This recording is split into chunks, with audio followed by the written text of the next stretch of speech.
Hello बच्चों, आप लोग कैसे हैं? आई होप आप लोग ठीक होंगे। आप लोगों का मेरे चैनल वीनू स्टडी पर स्वागत है। पिछली वीडियो में हमने आप लोगों को ये पढ़ाया था कि पदार्थ के कण बहुत सूक्ष्म होते हैं और कणों के बीच में रिक्त स्थान होता है। अब हम ये पढ़ाने वाले हैं पदार्थ के कण निरंतर गतिशील होते हैं। The particles of matter are continuously movable. बच्चों, एक बात हमें कहना है कि हम जो भी पढ़ा रहे हैं वो आपकी बुक एनसीईआरटी बुक से ही लिया गया है। हम अपने आप से कुछ भी डिस्कस नहीं कर रहे हैं, जो भी है आपकी एनसीईआरटी बुक से ही लिया गया है। चलिए आते हैं बिना टाइम को वेस्ट किए अपने टॉपिक पर।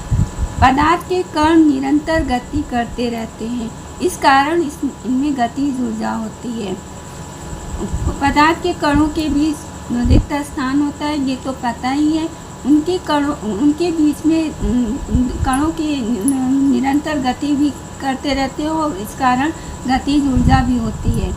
अब यहाँ से देखते हैं, दो या दो से अधिक पदार्थों के कण विपरीत दिशा में गति करते हुए स्वतः एक दूसरे में अंतर्मिश्रित हो जाते हैं। दो या दो से अधिक पदार्थ होते हैं तो उनके कण विपरीत डायरेक्शन में गति करते हुए स्वतः ही एक दूसरे में अंतर्मिश्रित हो जाते हैं। मतलब दोनों एक कण जो है एक दूसरे से घुल मिल जाते हैं, यानी एक दूसरे में, देखिए लिखा है, एक दूसरे में घुल मिल जाते हैं। ऐसा क्यों होता है? ऐसा कणों के बीच रिक्त स्थानों में समावेश के कारण होता है। इसी अंतर्मिश्रित हो जाने को ही विसरण कहते हैं। इंग्लिश में से डिफ्यूजन कहा जाता है। अब आइए विसरण के बारे में जान लेते हैं। विसरण ठोस, द्रव और गैस तीनों में ही होता है। विसरण गैस में सबसे तीव्र होता है और ठोस में सबसे कम होता है या फिर नगण्य होता है, नहीं के बराबर होता है। उन पर दो या दो से अधिक पदार्थों के कण विपरीत डायरेक्शन में एक दूसरे से अंतर्मिश्रित हो जाने को ही विसरण कहा जाता है। यह तो क्लियर हो गया। विसरण की गति तापमान बढ़ने पर बढ़ जाती है। ऐसा इसलिए होता है कि ताप बढ़ने पर पदार्थ के कणों की गतिज ऊर्जा भी बढ़ जाती है, अतः विसरण की दर तापमान पर भी निर्भर करती है। ये हो गया। अब आते हैं पहला पॉइंट है विसरण में, गैसों में विसरण।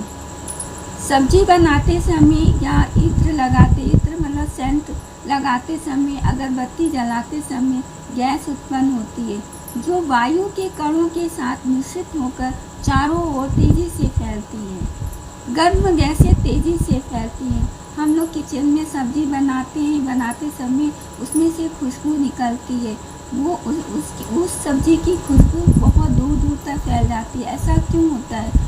उसमें सब्जी में गैस निकलती है, उनके कणों की गति बहुत तीव्र हो जाती है, उसमें गतिज ऊर्जा भी तेज हो जाता है और वायु की कणों के साथ मिश्रित होकर के मतलब मिल जाते हैं और वो वायु के साथ बहुत दूर दूर तक फैल जाते हैं, अतः हमें खुशबू पता चल जाती है कि यहाँ सब्जी बन रही है। अब इसी तरह एक उदाहरण और होता है, एसी का होता है।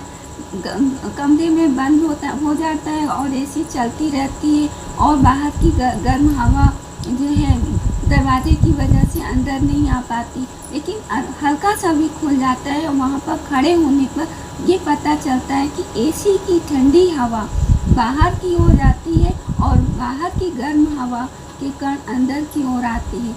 ऐसा तब तक होता रहता है, दोनों विपरीत डायरेक्शन में गति करते, ऐसा तब तक होता रहता है जब तक कि नॉर्मल नहीं हो जाता। वही चीज़ है, ऐसा विसरण के कारण होता है।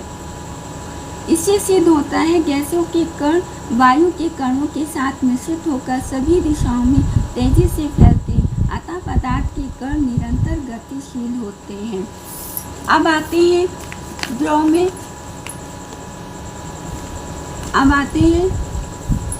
द्रव में विसरण। अभी ये हुआ था कि गैस में विसरण, अब द्रव में विसरण। क्योंकि द्रव के कण गैस के कणों की अपेक्षा धीमी गति करते हैं, लेकिन ठोस की अपेक्षा तेज होता है। इसको हम बाद में डिस्कस करेंगे। ऐसा इसलिए होता है, द्रव गैसों की अपेक्षा धीमी विसरित होते हैं। लेकिन द्रव ठोस की अपेक्षा तेजी से विसरित होते हैं। विसरण की दर ठोस, द्रव और गैस में इस प्रकार है। गैस में देखिए तेज है, द्रव में उससे कम है, ठोस में उससे कम है। एक बात और जान लेते हैं कि मतलब गैसों के गर्म कण वायु की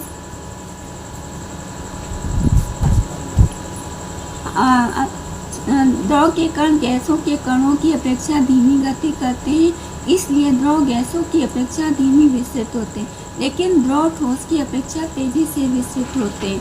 अब ये हो गया है निम्न क्रम इनका। गैस में ज़्यादा होते हैं, उसके बाद द्रव में, फिर ठोस में। विसरण की दर पदार्थ के घनत्व पर भी निर्भर करती है। विसरण की दर अधिक होने पर घनत्व कम होता है।